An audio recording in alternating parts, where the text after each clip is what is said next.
اعوذ باللہ من الشیطان الرجیم بسم اللہ الرحمن الرحیم ان اللہ وملائکتہ یصلون علی النبی یا ایہا الذین آمنوا صلوا علیہ وسلموا تسلیما اللہم صلی علی سیدنا و نبینا و شفیعنا و مولانا محمد وعلی آل محمد وبارک وسلم۔ محترم خواتین و حضرات، السلام علیکم۔ پیام صبح کے ساتھ ایک بار پھر حاضر میں ہوں آپ کا میزبان انیق احمد۔ خواتین و حضرات، آپ اور ہم جانتے ہیں کہ روزانہ پیام صبح میں قرآن کریم کی چند آیات پر ہمارے عہد کے جید علماء گفتگو فرماتے ہیں، اور مقصد صرف یہ کہ قرآن کریم کی ان آیات کو واضح کر کے ہمارے سامنے ان آیات کے معنی اور مفاہیم آ جائیں تاکہ قرآن کریم کو سمجھنا اور اس پر عمل کرنا آسان ہو جائے۔ قرآن کریم رہتی دنیا تک تمام انسانیت کو روشنی فراہم کرتا رہے گا۔ آج 2020 میں قرآن کریم ہمیں کیا روشنی فراہم کر رہا ہے؟ ہمارے علماء سلامت رہیں کہ تشریف لاتے ہیں اور ہماری علمی کمی کو دور فرما دیتے ہیں۔ خواتین و حضرات، ہمیشہ قائم رہنے والی کتاب قرآن کریم۔ آج ہم سورہ ممتحنہ کی آیت نمبر 1 پر بات کروائیں گے۔ خواتین و حضرات، کیا اللہ تعالیٰ فرما رہا ہے، اہل ایمان سے مخاطبت کر رہا ہے اور کہ اے لوگو جو ایمان لائے ہو، لا تتخذوا عدوی و عدوکم اولیاء۔ اللہ اکبر۔ اے لوگو جو ایمان کے دعوے دار ہو، میرے دشمنوں کو اور اپنے دشمنوں کو اپنا دوست نہ بناؤ۔ خواتین و حضرات، کیا معنی، کیا مفاہیم، شان نزول کیا ہے؟ حضرت حاتب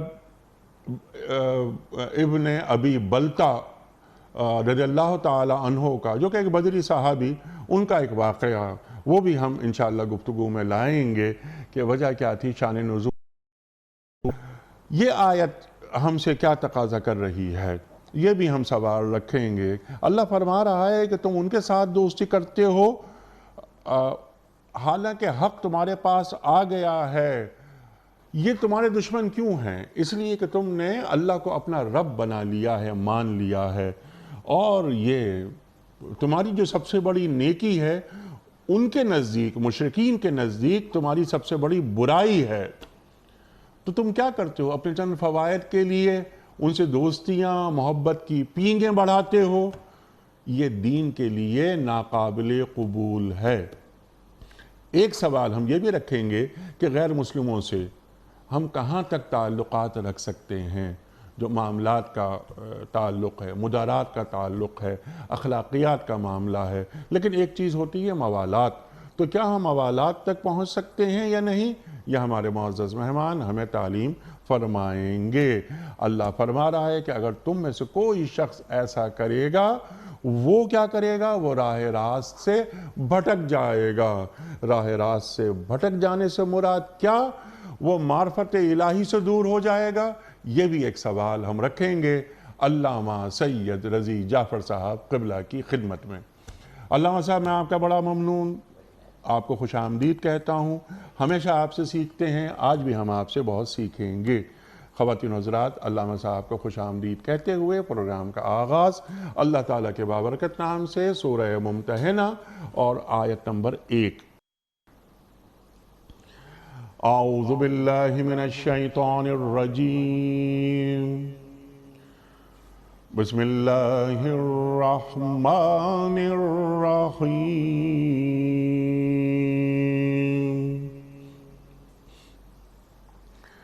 یا ایہا الذین آمنوا لا تتخذوا عدوی وعدوکم اولیاء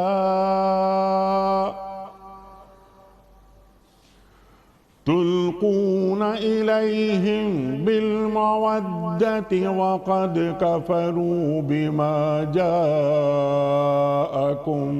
من الحق يخرجون الرسول وإياكم أن تؤمنوا بالله ربكم إن كنتم خرجتم جهادا في سبيلي وابتغاء مرضاتي تسرون إليهم بالمودة وأنا أعلم بما أخفيتم وما أعلنتم ومن يفعله منكم فقد ضل سواء السبيل صدق اللہ العظیم۔ اے لوگوں جو ایمان لائے ہو، اگر تم میری راہ میں جہاد کرنے کے لیے اور میری رضا جوئی کی خاطر وطن چھوڑ کر گھروں سے نکلے ہو تو میرے اور اپنے دشمنوں کو دوست نہ بناؤ، تم ان کے ساتھ دوستی کی طرح ڈالتے ہو، حالانکہ جو حق تمہارے پاس آیا ہے اس کو ماننے سے وہ انکار کر چکے ہیں، اور ان کی روش یہ ہے کہ رسول صلی اللہ علیہ وآلہ وسلم کو اور خود تم کو صرف اس قصور پر جلا وطن کرتے ہیں کہ تم اپنے رب اللہ پر ایمان لائے ہو، تم چھپا کر ان کو دوستانہ پیغام بھیجتے ہو، حالانکہ جو کچھ تم چھپا کر کرتے ہو اور جو علانیہ کرتے ہو ہر چیز کو میں خوب جانتا ہوں۔ بھی تم میں سے ایسا کرے گا وہ یقیناً راہ راست سے بھٹک گیا۔ صدق اللہ العظیم۔ قبلہ علامہ سید رضی جعفر صاحب کی خدمت میں آج کے پروگرام کے حوالے سے، اس سے پہلے کہ ہم پہلا سوال رکھیں، کل کے پوچھے گئے سوال کا درست جواب اور آج کا سوال آپ کی خدمت میں۔ کل کا سوال یہ تھا کہ ترتیب نزول کے حساب سے قرآن کریم کی پہلی سورت کون سی ہے؟ درست جواب سورہ علق۔ آج کا سوال نوٹ فرما لیجئے، حضرت خالد بن ولید رضی اللہ تعالی عنہ کا تعلق کس قبیلے سے تھا؟ بنو امیہ، بنو زہرہ یا بنو مخزوم؟ جو درست جواب آپ سمجھتے ہوں روانہ فرمائیے۔ ہمارے فون نمبرز ہیں 009221234527009۔ ہمارا دوسرا فون نمبر ہے 009221343000980۔ ہمارا ای میل ایڈریس ps@dunyatv.tv، ہمارا SMS کا نمبر 3031 اور ہمارا واٹس ایپ کا نمبر ہے 0092321825019 حضرت ارشاد فرمائیے، سورہ ممتحنہ آیت نمبر 1 اہل ایمان سے اللہ کیا مخاطبت فرما رہا ہے، اور ذرا شان نزول ارشاد۔ اعوذ باللہ السمیع العلیم من الشیطان اللعین الرجیم، بسم اللہ الرحمن الرحیم۔ اس آیت میں انسان کی ایک بہت بڑی کمزوری کا تذکرہ ہے کہ انسان اپنے بعض دنیاوی مفادات کی خاطر خدا و رسول سے انحراف کرنے پر آمادہ ہو جاتا ہے۔ حاتب ابن بلتع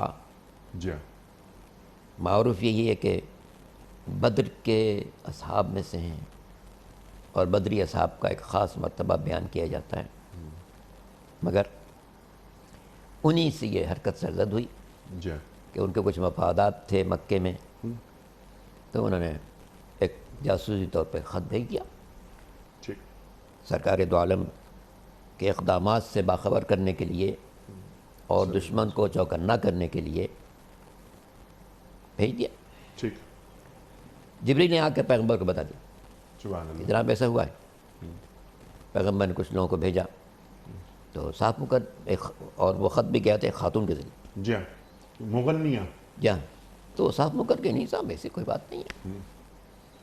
تو پیغمبر نے جناب امیر کو بھیجا کہ جاؤ، وہی نے مجھ سے کہا ہے یہ بات کنفرم ہے۔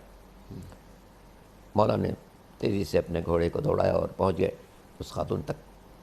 اس نے پھر انکار کیا تو آپ نے اس کو ایک بہت ہی سخت وارننگ دی، جس کے بعد وہ مجبور ہو گئی اور اس نے اپنے جوڑے میں سے وہ خط نکال کے دے دیا۔ یہ انتہائی تعجب ہے، لیکن انتہائی تعجب اس لیے نہیں ہے، تعجب اس لیے ہے کہ پیغمبر کے خلاف اقدام کیا گیا، لیکن زیادہ تعجب کی بات اس لیے نہیں ہے کہ انسان ذاتی طور پر اپنے مفادات کے سلسلے میں بہت ہی کمزور واقع ہے۔ وَإِنَّهُ لِحُبِّ الْخَيْرِ لَشَدِيدٌ. مال کے معاملات میں وہ انتہائی سخت ہے. چونکہ پیغمبر کو پتہ چل گیا کہ جن صاحب نے خط لکھوایا تھا خط میں پکڑا گیا, حضور کی خدمت پیش کیا گیا, آپ نے ان کو بلوایا, یہ کیا کیا تم نے, جاسوسی کرتے ہو, ہمارے خلاف لوگوں کو خبر دیتے ہو, چکنا کرتے ہو, کہ آپ بیدار ہو جاؤ. انہوں نے کہا نہیں, وہ میرے کچھ مفادات ہیں, اس کی خاطر میں نے یہ خط بھیجا تھا. میرے بھائی وہاں موجود ہیں, میرے رشتہ دار وہاں موجود ہیں, مجھے ڈر ہے کہ کہیں وہ لوگ میرے اہل خانہ کو اذیتیں نہ پہنچائیں. اور یہ بدری صحابی, اللہ اکبر, اور یہ واقعہ ہو رہا ہے, یعنی سورہ ممتحنہ نازل ہو رہی ہے 8 ہجری میں, فتح مکہ سے ذرا پہلے. جہاں اسی کی جاسوسی کی تھی نا, اسی کی جاسوسی کی تھی. جی. تو یہ, اور بعد میں پیغمبر میں ایسے بھی لوگ تھے, ہم سورہ آل عمران میں پڑھتے ہیں کہ جناب ایک جنگ کے بعد کچھ مال غنیمت آیا, تو اس میں ایک چیز گم تھی. تو جناب انہی بزم نشینوں میں سے کہ یہ پیغمبر نے چرا لی ہوگی. جی, نعوذ باللہ, نعوذ باللہ. اس آیت نازل ہوئی کہ جی پیغمبر کا ہم نہیں چوری کرنا نہیں بھائی. اور خود حضور نے ان سے کہا کہ خدا رحم کرے جناب موسیٰ پر, کہ ان کی قوم نے مجھ سے زیادہ اذیت پہنچائی. تو یہ انسانی کمزوری ہے. لیکن یہ بات ضرور یاد رکھنی چاہیے کہ قرآن مجید نے بنی نوع انسان کو ان کمزوری کی طرف توجہ دلائی ہے. اس آیت کا جہاں ایک طرف وہ شان نزول ہے, دوسری طرف تنبیہ ہے. جی ہاں, ہر انسان کو تنبیہ ہے جی, کہ دیکھو موازنہ کرو, خدا و رسول کی خوشنودی مقدم ہے یا مالی مفادات مقدم ہے. سبحان اللہ. حاطب کی کمزوری یہ تھی کہ اس نے مالی مفادات کو پیش نظر رکھا, خدا و رسول کی رضا کو پیش نظر رکھا. جبکہ بند مومن کی شان یہ ہونی چاہیے کہ مال کی کیا حیثیت ہے. آج کسی کے پاس اگر کسی اور کے پاس ہوگا. قارون اپنے مال پر کس قدر ناز کرتا تھا, اور نکلتا تھا, سورہ قصص میں پورا تذکرہ موجود ہے, نکلتا تھا سارے ساز و سامان کے ساتھ, اور ہیرے اور جواہرات سے لد کر نکلتا تھا, اور اس حالت میں نکلتا تھا کہ لوگ رش کرتے تھے, ہائیں اس کو اللہ نے اتنا دیا ہوا ہے, اتنا مالدار ہے. اور اس کے بعد پھر جب اس کا تکبر بہت بڑا تو اللہ نے زمین کو حکم دیا کہ اس کو کھینچ لے اپنی طرف, اور وہ زمین دھس گیا, اپنے مال و ساز و سامان کے ساتھ دھس گیا. پھر لوگوں نے کل تک جو اس پر رش کر رہے تھے آج عبرت حاصل کرتے ہیں, اچھا یہ ہونے والا تھا. تو انسان کو مال کے سلسلے میں ہمیشہ پیش نظر رکھنا چاہیے کہ یہ کبھی کسی کے پاس رہنے والی چیز نہیں ہے, بلکہ آج کسی کے پاس ہے, کل کسی کے پاس ہے. ایک زمانہ تھا جب مسلمانوں کے پاس ساری دولت دنیا کی تھی, آج غیر قابض ہیں اور مسلمان ان کے آگے ہاتھ پھیلانے پر مجبور ہیں. تو اس سے مال کی محبت کو دل سے نکالنا ایک انتہائی ضروری چیز ہے. اور اسی لیے غنی کی تعریف یہ نہیں کی گئی کہ جس کے پاس مال زیادہ ہو, غنی کی تعریف کی جس کا دل وسیع ہو اور جس کے اطمینان ہو. القناعۃ کنز لا ينفد, قناعت و خزانہ جو کبھی خالی نہیں ہو سکتا. میں اپنے رب پر بھروسہ کروں, اگر میں اپنے رب پر بھروسہ کروں تو مال کی کیا قیمت ہے. یہ مال آج میرے ہاتھ میں ہے, کل کسی اور کے ہاتھ میں چلا جائے گا. اور مال تو ایک ذریعہ ہوتا ہے کچھ حاصل کرنے کے لیے, ورنہ اس ٹھیکے کی کیا قیمت ہے. مجھے کمرے میں بند کر دیا جائے اور بہت سارا سونا رکھ دیا جائے تو میں 24 گھنٹے کے لیے بند کر دیجیے, میں اس سونے سے روٹی نہیں کھا سکتا ہوں, پانی نہیں پی سکتا ہوں, چائے نہیں پی سکتا ہوں, دنیا کی کوئی حاجت نہیں پوری کر سکتا ہوں. تو یہ تو مال تو صرف ذریعہ ہوتا ہے تبادلے کا, کہ میں ایک چیز اس کو دوں, وہ اس سے میں روٹی حاصل کروں, میں اس سے غذا حاصل کروں, میں اس سے چائے حاصل کروں, میں اس سے شربت حاصل کروں, مجھے سگریٹ کی ضرورت ہے میں سگریٹ حاصل کروں مثلا. تو مال پر انسان کی توجہ زیادہ نہیں رہنی چاہیے. اسی لیے ہم جب پڑھتے ہیں احادیث کے اندر تو اس مال کی انتہائی مذمت کی گئی جو انسان پر حاوی ہو جائے. انسان کا فرض ہے کہ مال پر حاوی رہے, نہیں یہ کہ مال اس پر حاوی ہو جائے. لالچ کیا ہے؟ لالچ یہ کہ انسان پر مال حاوی ہو جاتا ہے, یہاں سے مل جائے, وہاں سے مل جائے, اس کے پاس ہے وہ کسی دن میں حاصل کر لوں. پھر جب مال اس پر حاوی ہو جاتا ہے تو اسے حلال و حرام کی کوئی تمیز باقی نہیں رہتی, جہاں سے ملے, جیسا ملے, جتنا ملے. قرآن اس نظریے کی نفی کرتا ہے. قرآن کہتا ہے کہ نہیں, ہم نے تمہیں پیدا کیا ہے, ہم تمہارے رزق کے ضامن ہیں. ما من دابۃ فی الارض الا علی اللہ رزقها. سبحان اللہ. زمین پر ایک چلنے والا بھی نہیں ہے مگر اس کا رزق اللہ کے ذمے ہے. علی اللہ, اللہ کے ذمے ہے. جب اللہ کے ذمے ہے اور بندے مومن یہ پڑھ رہا ہے کہ اللہ نے میرے رزق کا ذمہ لے رکھا ہے, تو پھر اسے لالچ کی کیا گنجائش رہتی ہے؟ اسے اپنے رب پر اعتماد رکھنا چاہیے، نہ کہ دنیا کے ٹھیکروں پر اعتماد رکھنا چاہیے۔ سبحان اللہ، سبحان اللہ۔ جناب حاتب کی غفلت یہی تھی کہ انہوں نے اپنے رب پر اعتماد نہیں کیا، بلکہ خط کا سہارا لیا، دشمن کی طرف بھیج دیا کہ بھائی دیکھو ذرا ہمارا خیال کرنا، ہمارے بھائی بند وہاں رہتے ہیں، ہمارے مالی مفادات رہتے ہیں، دیکھو یہاں سے لوگ جانے والے ہیں، دیکھو ایسا نہ ہو کہ ہمارے سارے مفادات خطرے میں پڑ جائیں۔ جی سبحان اللہ۔ حالانکہ اور اس میں پیغمبر کی عدالت کے خلاف بات ہے۔ جی ہاں، ناممکن ہے کہ پیغمبر کسی شخص، کسی مومن کے مفادات کو خطرے میں ڈالیں۔ اس نے جہاں خط لکھا ہے وہ ایک طرف اس کے مال کی محبت ہے، دوسری طرف خدا و رسول پر بے اعتمادی بھی ہے۔ جی ہاں، لیکن جب یہ معاملہ سرکار دو عالم صلی اللہ علیہ وآلہ وسلم کی عدالت میں جاتا ہے تو آپ معاف فرما دیتے ہیں۔ حضرت عمر فاروق رضی اللہ تعالی عنہ تلوار سونت لیتے ہیں کہ آپ حکم دیں تو میں اس کی گردن اڑا دوں، کیونکہ اس نے غداری کی اس آدمی نے۔ اللہ کے رسول کیا فرما رہے ہیں صلی اللہ علیہ وآلہ وسلم؟ نہیں، یہ مومن ہے اور اس آدمی نے بدر کی جنگ لڑی ہے ہمارے ساتھ، تو مغفرت یعنی معاف کر دو، معاف کر دو، معاف کر دیا گیا۔ اللہ اکبر، اللہ اکبر، یہ عمل۔ لیکن اب یہاں جو دو تین باتیں جو میں آپ سے سوال کی شکل میں رکھنا چاہ رہا ہوں، سبق کیا دیا جا رہا ہے مسلمانوں کو؟ جیسے لا تتخذوا عدوی وعدوکم اولیاء، اللہ فرما رہا ہے نا اہل ایمان سے کہ میرے دشمنوں کو اور اپنے دشمنوں کو اپنا دوست نہ بناؤ۔ تو یہ جو کفار ہیں ان سے دوستی ہماری بالکل نہیں ہو سکتی، یا کوئی ایک حد ہے دوستی کی، یعنی اس کے کوئی پیمانہ ہے اس کا، یا حدود ہیں جو ہمارا دین متعین کرتا ہے؟ بات حاتب کے سلسلے میں عرض کرتا ہوں کہ ایسا نہیں کہ حاتب پکڑ کے لائے گئے تو فوراً معاف کر دیا حضور نے، نہیں، بلکہ جب مسجد میں داخل ہوا تو حضور نے کہا اس کو نکالو یہاں سے، اس کو نکالو یہاں سے۔ اور پھر وہی واقعہ کہ ایک صحابی نے کہا کہ میں اس کو ختم کرتا ہوں، کہا کہ نہیں، ختم نہیں کروں۔ ایک عرصے تک اس کا بائیکاٹ رکھا تمام مسلمانوں نے، یہاں تک کہ وہ انتہائی رویا، گڑ گڑایا، معافی مانگی، مجھ سے غلطی ہو گئی ہے، آئندہ کبھی ایسا نہیں کروں گا۔ تو چونکہ قرآن کی آیت مجھے التائب عن ذنبہ کمن لا ذنب لہ، اپنے گناہ سے جو شخص سچی توبہ کرے وہ ایسا ہے جیسے اس کو گناہ کی نہیں ہے۔ تو جب پیغمبر پر واضح ہو گیا کہ وہ توبہ کر رہا ہے اور دل سے توبہ کر رہا ہے، پھر آپ نے اس کی معافی کا اعلان کیا۔ سبحان اللہ۔ اور اسی طرح ہم دیکھتے ہیں جب خود فتح مکہ میں ہم دیکھتے ہیں کہ جب حضور تشریف لے گئے ہیں اور سارے مجرمین پکڑ کے لائے گئے، بٹھائے گئے، سامنے بیٹھو، اور پیغمبر نے خطبہ دیا، تو آپ نے پوچھا کیا خیر ہے تمہارا، میں تمہارے ساتھ کیا کرنے والا ہوں۔ اس وقت پیغمبر کا اختیار تھا کہ جن لوگوں نے گزشتہ 13 برسوں میں یا اس 8 سال میں حضور کو ستایا ہے، اذیت پہنچائی ہے، لوگوں کو قتل کیا ہے، مسلمانوں کی جان لی ہے، ان سب کو تحت کر سکتے تھے، لیکن آپ نے کیا فرمایا؟ انتم الطلقاء لا تثریب علیکم اليوم، انتم الطلقاء، جاؤ تمہیں چھوڑا جا رہا ہے، چھوڑ دیا گیا۔ وہاں کفار تھے، لیکن یہاں پر بدری صحابی جنہوں نے کفار کو تہ تیغ کیا 2 ہجری میں، 6 برس بعد یہ واقعہ ہوتا ہے۔ لیکن اللہ کے رسول صلی اللہ علیہ وآلہ وسلم کیونکہ اپنے جو ساتھی ہیں، اپنے ساتھیوں کے تعلق سے سرکار دو عالم صلی اللہ علیہ وآلہ وسلم ایک رحمت کا اظہار فرما رہے ہیں۔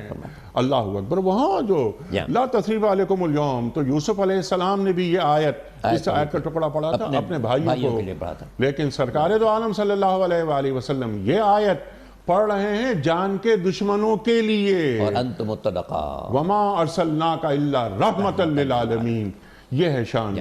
تو اب یہ جو دوسری بات آپ نے فرمائی ہے، اسی سورہ میں آگے چل کے یہ بات موجود ہے کہ اللہ تمہیں ان لوگوں سے دوستی کرنے کے لیے منع نہیں کر رہا ہے جنہوں نے تمہارے ساتھ کوئی عداوت نہ کی ہو۔ ٹھیک ہے، اس سے واضح ہوتا ہے کہ دنیا کی جتنی اقوام ہیں چاہے کافر ہوں، لیکن جب تک وہ ہمارے خلاف عداوت نہ کریں اس وقت تک ہم ان سے دوستانہ تعلقات رکھ سکتے ہیں۔ ظاہر داری تعلقات، یعنی وہ ہمارے ساتھ جارحیت نہیں کریں، ہم ان پر جارحیت نہیں کریں گے۔ اسلام کا تو اصول ہی یہی ہے کہ جب تک کوئی تم پر جارحیت نہ کرے تم اس کے خلاف کوئی اقدام نہیں کر سکتے ہو، بلکہ سرکار نے یہاں تک فرما دیا المسلم من سلم الناس من یدہ بلسانہ، مسلمان وہ جس کے ہاتھ اور مسلمان سے، ہاتھ اور زبان سے ہر انسان محفوظ ہے۔ یہ روایت دونوں طریقے سے، المسلم من سلم الناس من یدہ بلسانہ، المسلم من سلم المسلمون من یدہ بلسانہ، مسلمان وہ جس کے ہاتھ اور زبان سے ہر مسلمان محفوظ رہے، اور دوسرے فقرے میں مسلمان وہ جس کے ہاتھ اور زبان سے ہر انسان محفوظ رہے۔ جی اب میرا پڑوسی کافر ہو، عیسائی ہو، مشرک ہو، جب تک وہ مجھ پر کوئی جارحیت نہیں کرتا، مجھے حق نہیں کہ میں اس کے ساتھ کوئی جارحیت کا اقدام کر سکوں۔ ٹھیک، اسی بات کو اسی میں آگے چل کے سورہ میں بتایا گیا ہے کہ اللہ نے تمہیں منع نہیں کیا ہے ان لوگوں کے ساتھ حسن سلوک کرنے کے لیے جنہوں نے تمہارے خلاف کوئی اقدام نہیں کیا ہو۔ جی اب ہم اس وقت مسلمان دنیا ہے، 56-57 ممالک مسلمان ہیں، جیسے بھی مسلمان ہیں، بہت سے ان میں نامی کے مسلمان، لیکن بہرحال مسلمان ہیں۔ کافر دنیا بہت بڑی ہے، اگر 50-56 ممالک مسلمانوں کے تو 150 ممالک غیر مسلم کے۔ جی ان غیر مسلم ممالک کے ساتھ جو ہمارے ساتھ جارحیت نہ کرے، ہمارے کوئی حق نہیں ہے کہ ہم اس کے خلاف جارحیت کریں یا اس کے ساتھ عداوت کریں، بلکہ ان کے ساتھ ہم اچھے تعلقات رکھ سکتے ہیں، ٹھیک، تا وقت ہے کہ ان کی طرف سے جارحیت نمایاں نہ ہو جائے، جیسے فرانس نے اس وقت کیا ہے جو اس نے ہمارے خلاف خاکے نکالیں۔ ہم پر فرض ہے کہ ہم اس کی مذمت کریں، اس سے ہر قسم کے معاملات کریں اور اس سے باتیں کریں کہ جناب ہم یہ برداشت نہیں کر سکتے، نہ ہم آپ کے مذہب کو چھیڑیں نہ آپ ہمارے مذہب کو چھیڑیں، نہ ہم آپ کے مقدسات کو کچھ کہیں نہ آپ ہمارے مقدسات کو کچھ کہیں، نہ ہم آپ کے جن ہستیوں کو آپ مانتے ہیں ان کے خلاف ہم کوئی بات کریں نہ آپ ہمارے انبیاء کے خلاف کوئی بات کریں۔ سبحان اللہ۔ یہ مکالمہ ضروری ہے، ہمارے حکمرانوں کی خاموشی جو ہے ان کو اور جرأت دلاتی ہے۔ ماضی میں بھی ڈنمارک سے یا مختلف علاقوں سے جو اس قسم کے جارحانہ اقدامات ہوئے، چونکہ ہماری حکومتوں نے کمزوری دکھائی، ٹھیک اس لیے ان کے حوصلے اور بڑھتے چلے گئے۔ ٹھیک ہے، اچھا علامہ صاحب، یہ تو ریاست کے معاملات ہیں، حکومتوں نے کمزوری دکھائی، آپ نے بجا فرمایا، فردن جو معاملات ہوتے ہیں، یہاں جو بات فرمائی جا رہی ہے یہاں بھی معاملہ فرد کا فرد کے ساتھ تھا، جی جی، تو قرآن کریم کی آیات قیامت تک کے لیے ہیں، ہر زمانے کے لیے ہیں، ہر جگہ کے لیے، ہر جگہ کے لیے، ہر جگہ کے لیے ہیں، ہر زمانے کے لیے ہیں۔ اللہ اکبر۔ تو قرآن کریم کی اس آیت کی روشنی میں، سورہ ممتحنہ آیت نمبر 1 کی روشنی میں، آج جو غیر مسلم دنیا ہے، اس غیر مسلم دنیا کو سے ہمارے معاملات کیسے ہونے چاہیے؟ یعنی اخلاقیات کے حوالے سے، معاملات کے حوالے سے، تجارت ہوتی ہے ہماری، معاملات ہوتے ہیں بہت سارے، لیکن کہاں وہ پیرامیٹرز کیسے ہیں، کہاں تک ہیں، ہم کہاں تک جا سکتے ہیں، کہاں ہمیں رک جانا چاہیے؟ ارشاد۔ یا اس میں دونوں باتیں، ایک تو ہم مسلم ممالک میں رہتے ہیں تو ہمارے حکمرانوں کی ذمہ داری الگ ہے، پھر کچھ مسلمان ایسے ہیں جو غیر مسلم دنیا میں رہتے ہیں اور بہت بڑی تعداد ہے، کم از کم میں سمجھتا ہوں 60-70 غیر مسلم ملکوں میں مسلمان زندگی گزار رہے ہیں۔ ان کے لیے بھی نہ حکم نافذ ہے، قرآن تو سب کی ہدایت کی جائے، ان کے لیے حکم یہی ہے کہ دیکھو ان لوگوں سے تمہارے تعلقات اچھے رہنے چاہیے، شائستہ رہنے چاہیے، اپنے دیانتداروں کے واضح کرو، بلکہ بعض احکام سے تو پتہ چلتا ہے کہ تم غیر مسلم ممالک میں رہتے ہو تو اسلام کے سفیر بن کر، سبحان اللہ، سبحان اللہ، تمہاری زندگی ایسی ہو، شائستگی ہو، دیانتداری ہو، امانتداری ہو، بندگان خدا کے ساتھ حسن سلوک ہو، پڑوسی کے ساتھ اچھائی ہو، وہاں کی بیواؤں کے ساتھ خبرگیری ہو، یتیموں کے ساتھ حسن سلوک ہو، تاکہ لوگ کہیں کہ اچھا مسلمان اتنے اچھے ہوتے ہیں، تاکہ جن کے ذہنوں میں غلط فہمیاں ہیں تمہارے طرز عمل سے اس غلط فہمی کا ازالہ ہو جائے۔ اس سے میں سمجھتا ہوں کہ غیر مسلم دنیا میں جتنے بھی مسلمان رہتے ہیں انہیں اسلام کا سفیر بن کر رہنا چاہیے، سے اپنے کردار سے، اپنی سیرت سے، معاملہ فہمی سے، معاملات میں دیانتداری سے، خوش اسلوبی سے، بندگان خدا کے ساتھ خیرات میں حصہ لینے سے، ان کے نیک کاموں میں بڑھ چڑھ کر حصہ لینے سے، ان کی تقاریب میں اپنی طرف سے تحفے بھیجنے کے لیے، مثلا کرسمس کا موقع آتا ہے، اگر کوئی مسلمان غیر مسلم کو ایک تحفہ بھیجے جس سے باہمی تعلقات بہتر ہوں اور وہ محسوس کرے کہ ہاں بھائی مسلمان بڑے شائستہ لوگ ہیں، وہ ہماری تقریبات کو پیش نظر رکھتے ہیں، ہمارے مراسم کو پیش نظر رکھتے ہیں، تو اس سے یقیناً ایک اسلام کا اچھا تصور ان کے نگاہوں میں آئے گا۔ تو اگر وہ پہلے سے ہمدردی رکھتے ہیں ان کی ہمدردی میں اضافہ ہوگا، پہلے سے کدورت رکھتے ہیں تو کدورت میں کمی آئے گی۔ اسی بات کو قرآن نے کہا کہ دیکھو تم دشمن کے ساتھ بھی اچھا سلوک کرو تو ہو سکتا ہے کہ آج جو تمہارا بدترین دشمن ہے کل بہترین دوست بن جائے۔ سبحان اللہ، سبحان اللہ۔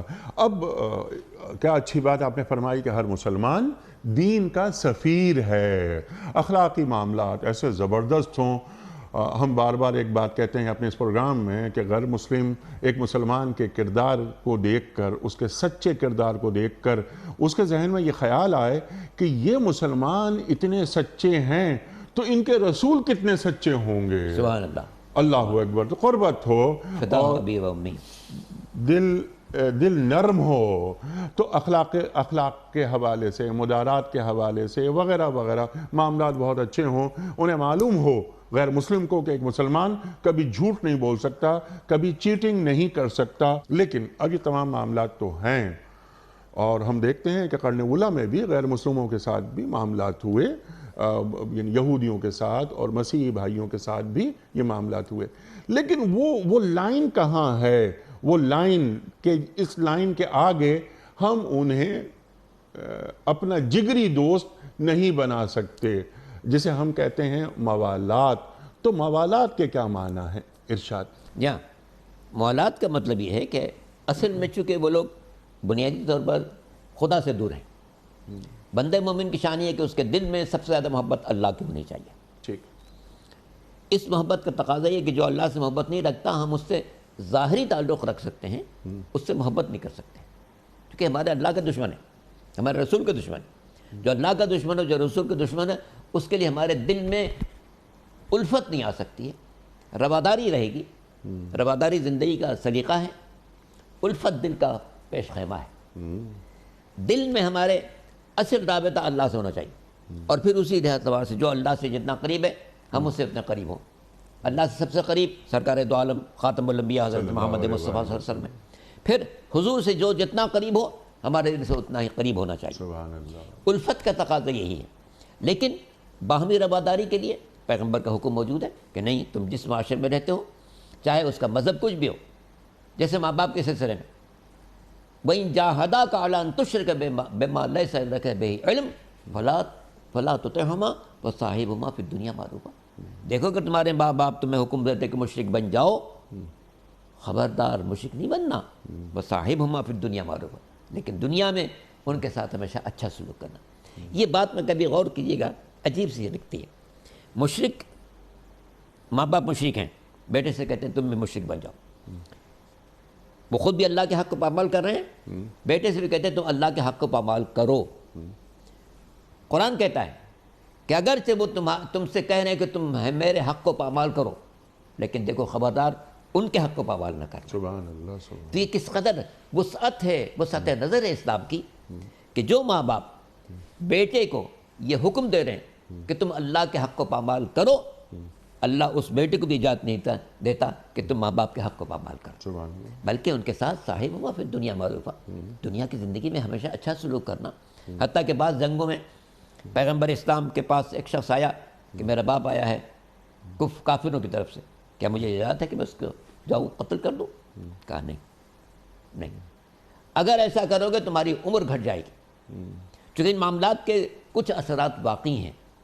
ٹھیک۔ ماں باپ کے ساتھ جو حسن سلوک ہے، اگرچہ کافر ہے اور آیا پیغمبر کو قتل کرنے کے لیے، اسی نیت سے آیا جنگ میں کہ پیغمبر کو قتل کروں گا، لیکن پیغمبر اس بیٹے کو اجازت نہیں دے کہ جو باپ مجھے قتل کرنے آیا ہے تم اس کو جا کر قتل کرنا، بلکہ دنیا کے اندر تمہیں ان کے پاس و لحاظ رکھنا ہے، ان کے ساتھ اچھا سلوک کرنا ہے، ان کی خدمت کرنی ہے، ان کے سامنے جھک کر جانا ہے، ان کے ساتھ بے ادبی نہیں کرنی ہے، ان کے ساتھ زبان اپنے الفاظ کو بلند نہیں کرنا ہے، بلکہ پوری زندگی میں ان کی ضروریات کو پیش نظر رکھنا ہے۔ تو جس طریقے سے مومن جوان کے کافر ماں باپ کے ساتھ اللہ نے حسن سلوک کا حکم دیا ہے، اسی طرح جو مسلمان جہاں بھی رہتا ہو، چاہے اس کا پڑوسی مسلمان ہو، عیسائی ہو، کافر ہو، کوئی بھی ہو، حکم ہے کہ نہیں اس کے ساتھ اچھا سلوک کرنا۔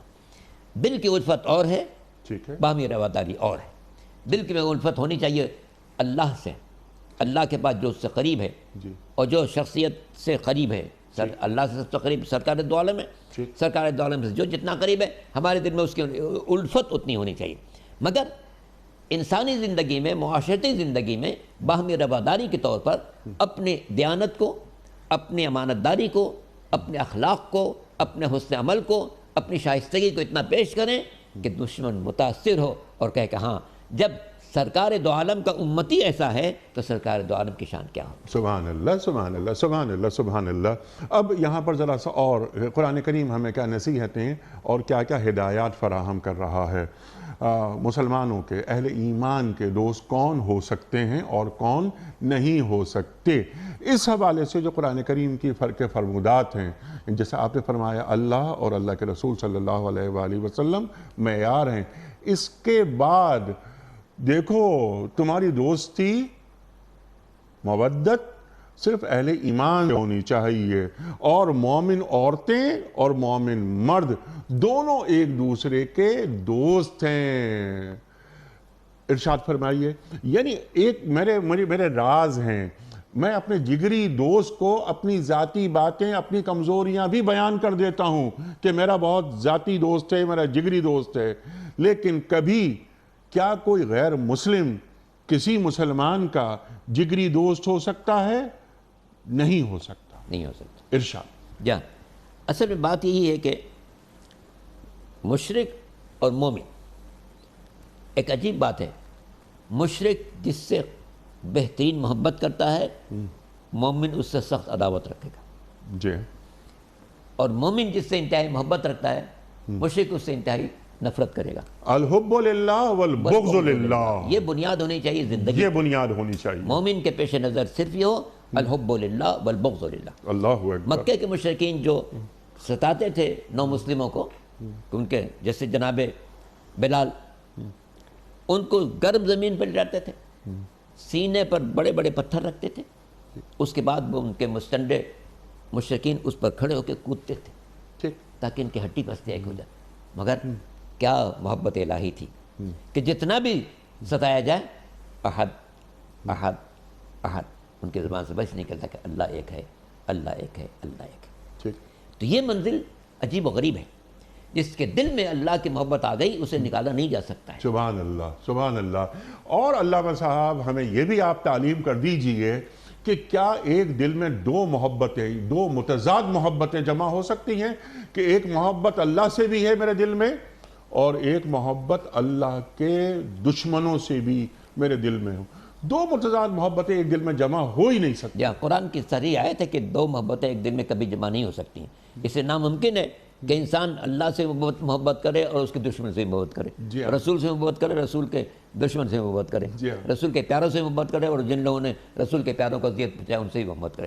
یہ تو بالکل ایسے ہی جیسے ہندوستان میں لکھا ہوا، کسی نے کسی قصے میں لکھا ہوا کہ ایک شخص نماز پڑھنے جاتا تھا، راستے میں اس کے مندر تھا، تو مندر میں جا کے وہ سلام بھی کر لیتا تھا بتوں کو، اور اس کے بعد پھر مسجد میں جا کے نماز بھی پڑھتا تھا۔ کسی نے بھائی یہ کیا کرتے ہو؟ تو چونکہ وہ اس کا ایمان ابھی مستحکم نہیں تھا، کہنے پتہ نہیں موت کے بعد کون کتنا کام آ جائے، اچھا، کون کتنا کام آ جائے۔ تو ظاہر ہے کہ یہ اس کے ایمان کی خرابی تھی، جی ہاں، اس کو اندازہ ہی نہیں تھا کہ یہ تو کچھ بھی نہیں ہے، جی ہاں، یہ عاجز مطلق ہیں، جہاں میں جا رہا ہوں وہ قادر مطلق ہے، سبحان اللہ، یہ عاجز مطلق کچھ بھی نہیں کر سکتے۔ تھپڑ مارو کیا کرے گا؟ کچھ نہیں کرے گا۔ جناب ابراہیم نے کیا کیا تھا؟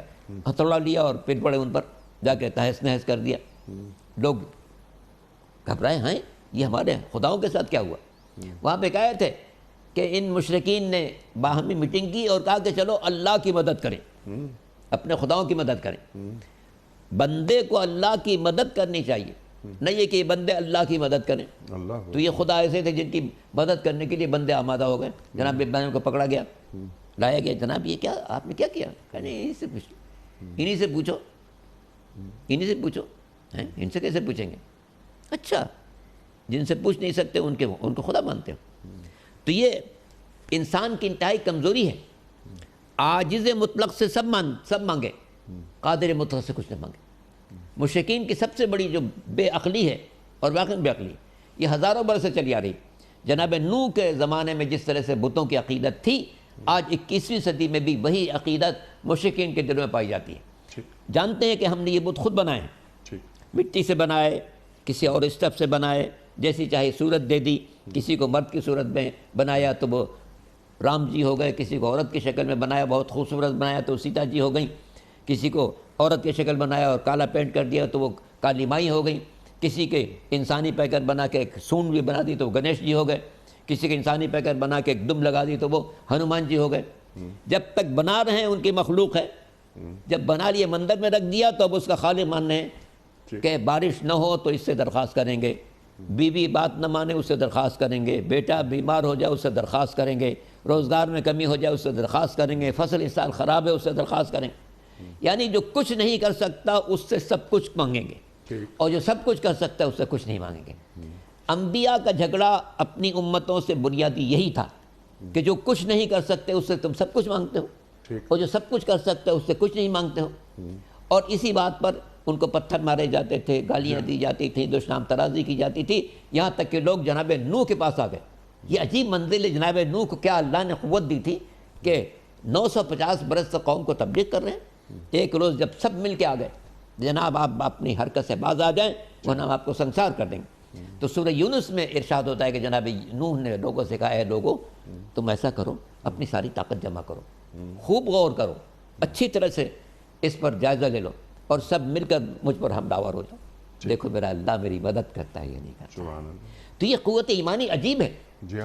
بندے مومن کے لیے دین یہی چاہتا ہے کہ دل میں اتنی اللہ کی محبت ہو اور اتنا اعتماد اس پر ہو، اور پھر ثابت قدمی ہو، ہاں اسے یقین ہو کہ چاہے ساری دنیا میری مخالف ہو جائے، اللہ میرے ساتھ ہے، کوئی میرا نقصان نہیں کر سکتا۔ سبحان اللہ، سبحان اللہ، اللہ کارساز ہے، اللہ میرے ساتھ ہے، میں اللہ پہ بھروسہ کر رہا ہوں، میرے توکل میں کبھی ڈگمگاہٹ نہیں آئے گی۔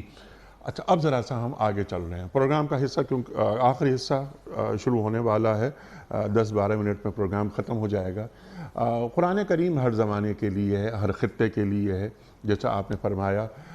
قرآن کریم کی جو یہ آیت سورہ ممتحنہ آیت نمبر 1، یہ آج کے زمانے کے مسلمانوں سے، اہل ایمان سے کیا مخاطبت کر رہی ہے؟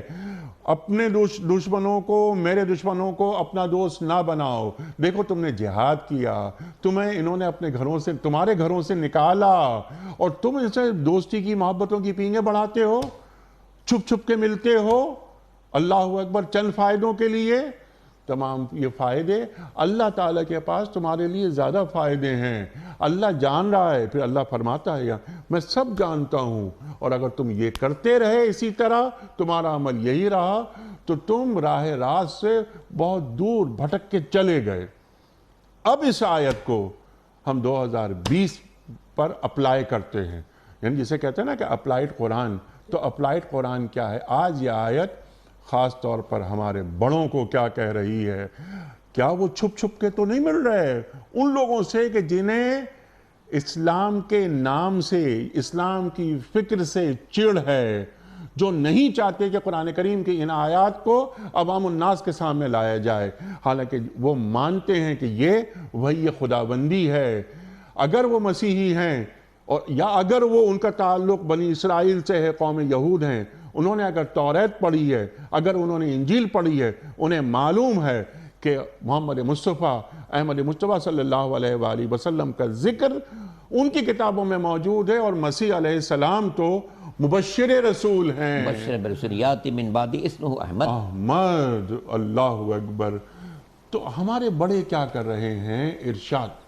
اور سرکار دو عالم کی آمد کے وقت تو یہود و نصارہ کی کتابوں میں حضور کا تذکرہ اتنا واضح تھا کہ سورہ اعراف میں ارشاد ہوا الذی یجدونہ مکتوبا عندہم فی التوراۃ والانجیل۔ ہمارا یہ نبی وہ ہے جس کا یہ لوگ تذکرہ لکھا ہوا پاتے ہیں، توریت میں بھی، انجیل میں بھی۔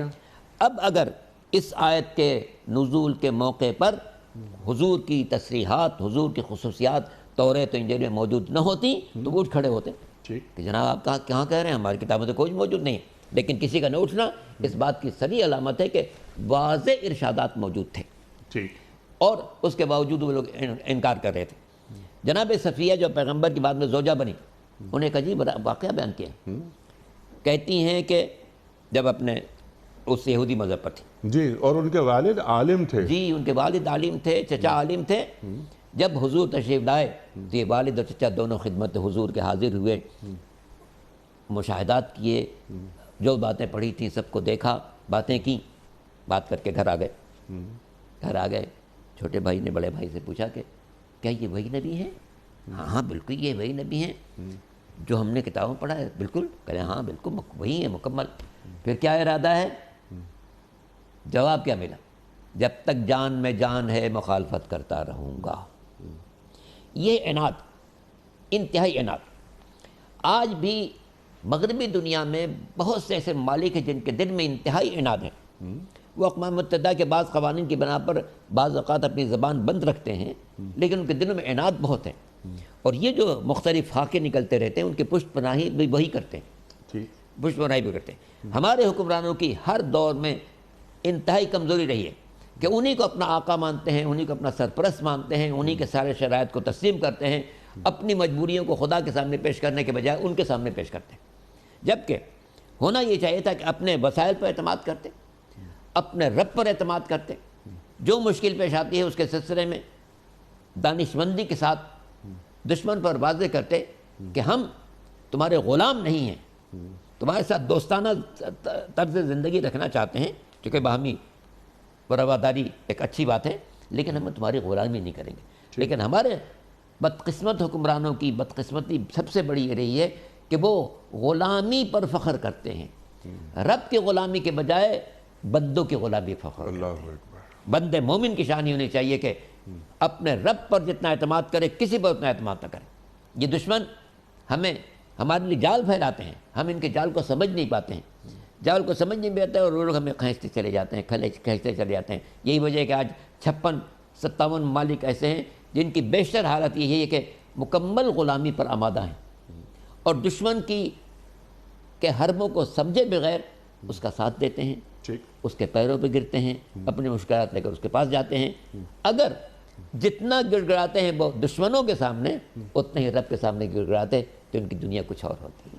بعض اوقات فوائد بھی حاصل ہو جاتے ہیں ان ریاستوں کو جو دشمن کے سامنے جنہیں عناد ہے رب سے، ہمارے رب سے، جن کو عناد ہے، جن کو قد ہے اسلام کے لفظ سے، ان کے سامنے گڑ گڑاتے ہیں، ان میں بیٹھ جاتے ہیں اور کچھ مفادات حاصل کر لیتے ہیں. آپ نے فرمایا بھیک مانگتے ہیں. سبحان اللہ سبحان اللہ. ان کو تو فائدہ وقتی طور پر یا عارضی طور پر ہو جاتا ہے لیکن دین کو نقصان پہنچتا ہے. اس کے لیے کیا لاہے عمل آپ فرمائیے، تعلیم کیجئے ہمارے حکمرانوں کو، ہمارے بڑوں کو جن کی بات سنی جاتی ہے یا جن کے پاس قوت نافذہ ہے، جن کے ایک عمل سے. میں عرض کروں آپ کی خدمت میں، آپ مجھ سے زیادہ جانتے ہیں افغانستان میں کیا ہوا. پہاڑوں کے زمانے میں پتھروں میں پہنچانے کی ایک تڑی لگا دی گئی اور ہم پیچھے ہٹ گئے. ہم نے کہا ہم آپ کی باتیں مان لیں گے، آپ کے مطالبات مان لیں گے. لیکن وہ جو مسلمان تھے نا افغانستان میں، 10 لاکھ سے زیادہ خون مسلمانوں کا بہا. کیا مسلمانوں کا خون اتنا سستا ہے؟ اللہ اکبر اللہ اکبر اللہ اکبر. اور قرآن کیا فرما رہا ہے کہ تمہارے دوست اگر ہیں تو اللہ ہے، اللہ کے رسول صلی اللہ علیہ وآلہ وسلم ہے اور اہل ایمان ہیں. تو اہل ایمان پہ ہی جا کے بومبنگ کرا دینا یا ان دشمنوں کو سہولتیں فراہم کرنا ہے کہ تم مسلمانوں کو جا کے ختم کرو. ہمارے حکمرانوں نے اپنا گاندھا فراہم مسلمانوں کو چل ڈال. یہ ہے ہمارے حکمران، ان کو شرم نہیں آئی. تو اب کیا کرنا ہے یہ فرما دیجئے. یعنی ایک لاہے عمل. جہاں لاہے عمل یہی وہی ہے، بمصطفیٰ برساں خیش را کہ دی ہم اس اگر بہو نہ رسیدی تمام بولا. سرکار دو عالم نے کیسی زندگی گزاری؟ ان کے زمانے میں تو ہر طرف دشمن تھے جی، مگر آپ نے سب سے زیادہ کس بات پر لوگوں کو توجہ دلائی؟ اپنے رب پر اعتماد کرو. جی، رب پر اعتماد کرو. دنیا مخالف ہے، مکے میں بھی یہی پیغام تھا، رب پر اعتماد کرو. مدینے میں آنے کے بعد ہر طرف دشمن ہے لیکن حضور جو ہیں وہ اپنے مضبوطی سے اپنے موقف پر جمع ہوئے. جنگ احزاب میں کیا ہے، سارے عرب کے احزاب کو جمع کر دیا گیا تھا حضور کے خلاف، مدینے کا محاصرہ بھی کر لیا گیا تھا. مگر ایک لمحے کے لیے بھی حضور کے چہرے پر کوئی تردد نہیں آیا، کوئی اضطراب نہیں آیا، اس لیے کہ جانتے ہیں جس خالق نے مجھے یہ مشن عطا کیا ہے وہی اس مشن کو غالب کرنے والا ہے. اور اس کا اعلان ہے کتب اللہ لاغلبن انا ورسلی. اللہ نے بات لکھ دی ہے کہ میں غالب رہوں گا، میرے رسول غالب رہیں گے. سبحان اللہ. اس پر جو سرکار دو عالم کا اعتماد تھا، ہر مسلمان پر فرض ہے کہ اپنے رسول کی، اپنے نبی کی تصدیق کرتے ہوئے اپنے خالق پر کامل بھروسہ رکھے کہ مجھے مشکلات سے نکلنے والا وہ ہے.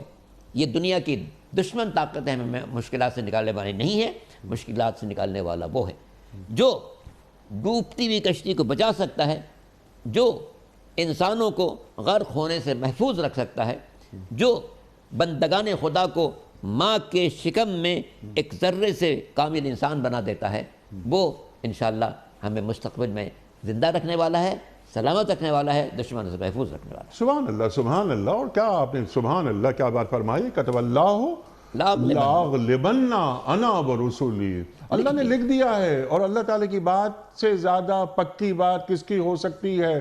من اصدق من اللہ قیلا، اللہ تعالیٰ سے سچی بات کسی کی نہیں ہو سکتی۔ لیکن جو ہمارے بڑے وہ ذرا سا آگے پیچھے ہو جاتے ہیں، ان کے قدم ذرا ڈگمگا جاتے ہیں۔ علامہ صاحب، آخری سوال آج کے پروگرام کا کہ جو کامیابی کے معیار مغرب کے ہیں یا غیر مسلم دنیا کے ہیں، کیا انہی معیارات کو پیش نظر رکھ کے ہمیں بھی اپنی کامیابی کی جو سفر ہے وہ سے طے کرنا چاہیے، یا ہماری کامیابی اور ناکامی نصرت الہی کے بغیر ممکن نہیں ہے؟ اللہ ہمیں کامیاب دیکھنا چاہے گا تو ہم انتم الاعلون ان کنتم مومنین، تم ہی کامیاب ہوگے۔ لا تہنوا ولا تحزنوا، اللہ اکبر، سستی بھی نہیں کرنا اور غمگین نہ ہونا، زدہ بھی نہیں ہونا۔ انتم الاعلون ان کنتم مومنین، ان کنتم مومنین۔ تو یہ ان کنتم مومنین کا جو مرحلہ ہے، یہی بہت سخت مرحلہ ہے کہ انسان اپنے رب پر کامل اعتماد رکھے، رسول کو اس کا کامل نمائندہ سمجھتے ہوئے ان کی ترسی کی پوری کوشش کرے۔ لقد کان لکم فی رسول اللہ اسوۃ حسنہ، تمہارے رسول کی زندگی میں بہترین نمونہ موجود ہے، سبحان اللہ، سبحان چونکہ حضور نے ہر قسم کے حالات کا سامنا کیا۔ جی، تو اس سے مسلمان کے لیے، حضور کا کلمہ پڑھنے والے کے لیے کامل نمونہ زندگی کے ہر مرحلے پر موجود ہے۔ سبحان جہاں بھی کوئی مسئلہ پیش آئے، یہ پیش نظر ہے کہ میرے حضور کیا کہتے تھے۔ بدقسمتی ہمارے ملکوں کی کیا ہے، ہمارے حکمرانی کیا ہے کہ نہ یہ حضور کی سیرت طیبہ سے واقف ہیں، صلی اللہ علیہ نہ انہوں نے قرآن کو صحیح طور سے پڑھا ہے، نہ انہوں نے احادیث کا وہ مطالعہ کیا ہے، نہ سیرت کی کتابوں کا مطالعہ کیا ہے، نہ ان کے پیش نظر حضور کی بات ہے۔ بس ہم وہ کلمہ پڑھ لیتے ہیں، اس حد تک مسلمان ہیں، نماز عید پڑھ لیتے ہیں، اس حد تک مسلمان ہیں۔ جب ان کے پیش نظر پیغمبر کی تعلیمات ہے ہی نہیں تو تأسی کیسے کریں؟ اس لیے ہونا یہ چاہیے کہ سب سے پہلے جو حکومت میں آنے والا ہے وہ حکومت میں آنے سے پہلے پیغمبر کی حیات طیبہ کو پوری طریقے سے پڑھے، اور پھر اپنی زندگی کو اس کے مطابق ڈھالے، اور اپنے دل میں عزم کرے کہ میں اسی راستے پر چلوں گا جو سرکار دو عالم نے معین فرما دیا۔ سبحان اللہ، سبحان اللہ۔ اور جب اس راستے پر آدمی گامزن ہو جاتا ہے تو ایسا ممکن ہو جاتا ہے، انسانی آنکھ دیکھ لیتی ہے کہ اللہ تعالیٰ فتوحات کے سلسلے کو جاری کر دیتا ہے۔ وہ اقبال فرماتے ہیں نا کہ نکل کے صحرا سے جس نے روما کی سلطنت کو الٹ دیا تھا، سنا ہے میں نے یہ قدسیوں سے وہ شیر پھر ہوشیار ہوگا۔ تو مایوسی بالکل بھی نہیں، لیکن جیسا آپ نے فرمایا، کیا ہمیں نصیحت فرمائی کہ قرآن کریم سے جڑ جائیں، خاص طور پر ہمارے بڑے بھروسہ کر نہیں سکتے غلاموں کی بصیرت پر کہ دنیا میں فقط مردان حر کی آنکھ ہے بینا۔ تو ذہنی غلامی، یہ فکری مروبیت، اس سے گریز کرتے ہوئے معلوم ہو ہے وہی تیرے زمانے کا امام برحق جو تجھے حاضر و موجود سے بیزار کرے، دے کے احساس زیاں تیرا لہو گرما دے، فقر کی سان چڑھا کر تجھے تلوار کرے۔ یہ اقبال فرما رہے ہیں کہ یہ ہے میر کارواں نگہ بلند سخن دل نواز جہاں پرسوز، یہی ہے رخت سفر میر کارواں کے لیے۔ تو میر کارواں اقبال کہیں اور فرماتے ہیں نا کہ اس کی آنکھ چیتے کی آنکھ ہوتی ہے اور اس کا دل شیر کا دل ہوتا ہے، یہ بھی اقبال فرما رہے ہیں۔ یہ ہے میر کارواں۔ تو میر کارواں بننا بہت آسان ہے کیا؟ چلتا پھرتا کردار نظر آئے کہ ہاں اس شخص کے اندر یہ ہے قرآن اور صاحب قرآن، اور یہ مصطفیٰ کا غلام ہے، اور یہ مصطفیٰ کا غلام ہے۔ علامہ صاحب میں آپ کا بڑا ممنون، بڑا شکر گزار، آپ تشریف لائے، اور حسب روایت آج بھی ہم نے آپ سے بہت سیکھا۔ خواتین و حضرات، وقت مکمل ہوا ہمارے آج کے پروگرام کا۔ سورہ ممتحنہ آیت نمبر 1 پر گفتگو فرمائی محترم علامہ سید علی جعفر صاحب قبلہ نے۔ سبحان اللہ سبحان اللہ، قرآن کریم کی یہ آیت یعنی شان نزول سے لے کر لمحہ موجود تک آپ نے احاطہ فرمایا۔ تقاضے کیا ہیں ہمارے بڑوں سے اور فردن فردن ہم سے کیا تقاضا کر رہی ہے یہ آیت۔ لیکن آخری بات جو آپ نے فرمائی کہ محمد مصطفیٰ احمد مجتبیٰ صلی اللہ علیہ وآلہ وسلم کا میں بحیثیت ایک عام انسان یا حکمران سچا غلام ہوں یا نہیں، یہ ہے پیمانہ۔ کوئز کل کا سوال یہ تھا کہ ترتیب نزول کے حساب سے قرآن کریم کی پہلی سورت کون سی ہے؟ درست جواب سورہ علق۔ آج کا سوال نوٹ فرما لیجئے۔ حضرت خالد بن ولید رضی اللہ تعالی عنہ کا تعلق کس قبیلے سے تھا؟ بنو امیہ، بنو زہرہ یا بنو مخزوم؟ جو صحیح جواب آپ سمجھتے ہوں روانہ فرمائیے۔ ہمارے فون نمبرز ہیں 00922134527 009۔ ہمارا دوسرا فون نمبر ہے 009221343000980۔ ہمارا ای میل ایڈریس ps@dunyatv.tv، ہمارا SMS کا نمبر 3031 اور ہمارا واٹس ایپ کا نمبر ہے 009232182509194۔ حضرت قرآن اندازی ایک پرچی نکال کر آج کے ونر کے نام کا اعلان فرما دیجئے کہ ونر کون ہے؟ آج کے ونر ہیں جناب قیصر عالم۔ کہاں سے؟ Toronto, Canada. قیصر عالم صاحب ٹورنٹو کینیڈا سے آپ کی خدمت میں دنیا ٹی وی کی جانب سے دینی کتب پر مشتمل گفٹ ہیمپر بذریعہ کوریئر آپ کو روانہ کیا جا رہا ہے۔ آپ کو بہت بہت مبارک ہو۔ اختتام ہوتا ہے پیام صبح کا روزانہ قول پر، اور وہ قول ہوتا ہے صاحب نہج البلاغہ امیر المومنین حضرت علی مرتضیٰ کرم اللہ وجہہ کا۔ آپ فرماتے ہیں وہ بھلائی بھلائی نہیں جو برائی کی راہ سے آئے، اور وہ دولت دولت نہیں جو ذلت کے ذریعے حاصل ہو۔ وہ بھلائی بھلائی نہیں جو برائی کی راہ سے آئے، اور وہ دولت دولت نہیں جو ذلت کی راہ سے حاصل ہو۔ اللہ اکبر اللہ اکبر۔ اپنے میزبان انیق احمد کو کل تک کے لیے اجازت دیجیے۔ خدا حافظ۔